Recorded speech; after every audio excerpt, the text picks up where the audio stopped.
Chapter 12. The Smell of Blood. Right now, that obstacle was looking down, avoiding Sonny's gaze. His hand was resting on the sword handle.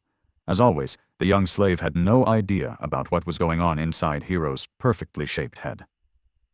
Tadar. The uncertainty was making him nervous. Finally, after some time had passed, the soldier spoke.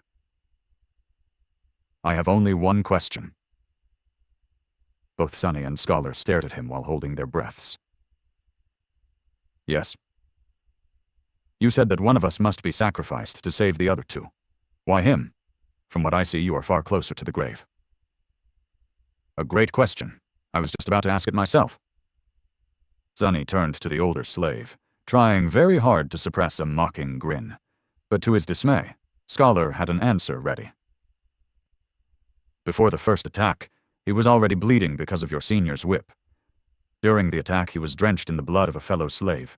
His cloak, too, was soaked in it when the previous owner died. The boy already reeks of blood. Keeping him alive will put us in danger.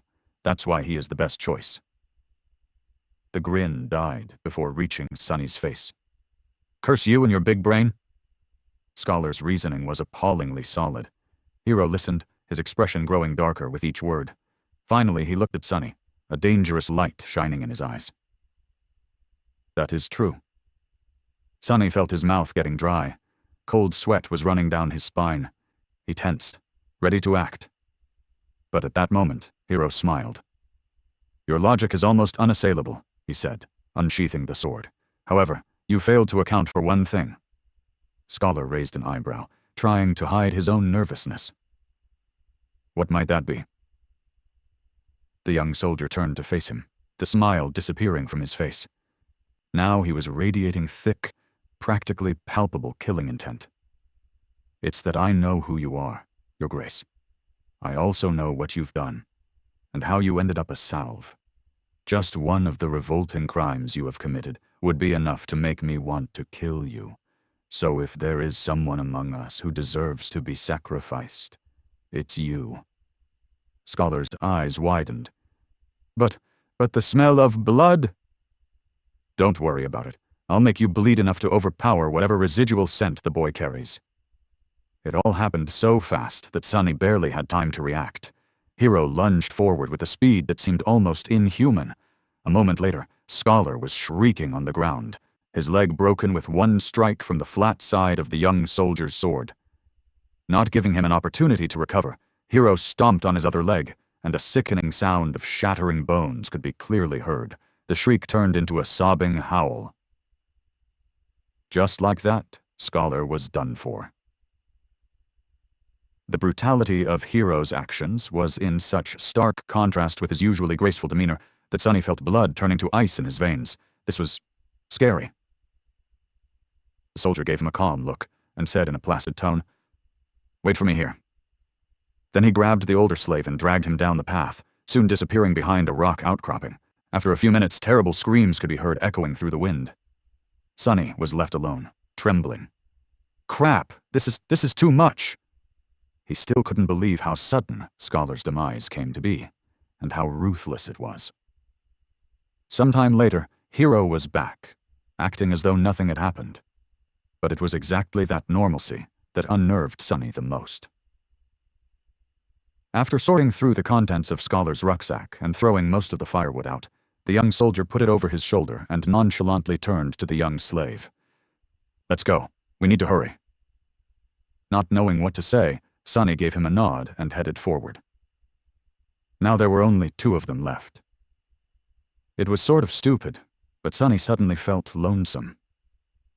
Walking on the stone path was much easier than scaling the mountain wall. He even had time for unnecessary thoughts. A strange feeling of melancholy descended on Sonny. Somehow he began to feel that the end of this nightmare, whatever it might be, was not far off now. They walked in silence for some time before Hiro spoke. Don't feel guilty about what happened. It's not your fault. The decision was mine, and mine alone. The young soldier was a few steps ahead, so Sonny couldn't see his face. Besides, if you knew this man's sins, actually, it's better that you don't. Just trust me when I say that killing him was an act of justice. I wonder which one of us feels guilty. These people, always trying to rationalize their actions, always desperate to maintain an illusion of righteousness even while doing most foul things. Sunny hated the hypocrisy. Not getting an answer, Hiro chuckled. You don't like to talk, do you? Well, fair enough. Silence is gold. They didn't speak again after that, each preoccupied with their own thoughts. The sun was setting, painting the world into a million shades of crimson. This high up, the air was clean and crisp, pierced by streams of scarlet light. Below them, a sea of maroon clouds was slowly rolling past the mountain. The stars and the moon had begun to reveal themselves in the vermilion sky. It was quite beautiful. However, Sunny could only think about how cold it was going to be once the sun fully disappears. Before that happened, Hiro had found them a shelter. Not far from the path, hidden behind some tall rocks, was a narrow crevice that extended into the slope of the mountain. Happy to be safe from the piercing wind, they explored the crevice and ended up in a small, well-concealed cave. Sunny made a move to unbundle some firewood, but Hiro stopped him with a shake of his head. Today we will camp without making a fire. The beast is too close. Camping without the warm flames to keep them company was not going to be pleasant, but at least they weren't going to freeze to death inside the cave. In any case, the alternative was too frightening. Sunny sat down, putting his back against the cave's wall. Hiro settled opposite of him, looking downcast and thoughtful. He was obviously in a strange mood. If nothing else, it was apparent from the fact that today, for the first time, the young soldier had failed to care for his sword after making camp. Soon, the sun was gone, and their small cave became completely dark. Sunny, of course, could still see perfectly well. Hiro, on the other hand, was now completely blind. In the darkness, his handsome face looked noble and for some reason sorrowful. Sunny studied it, not willing to fall asleep. After a while, Hiro suddenly spoke in a quiet voice. You know, it's strange. Usually I can feel someone's presence even in absolute darkness. But with you there's nothing. It's like you are just one of the shadows. With only silence to answer him, he smiled.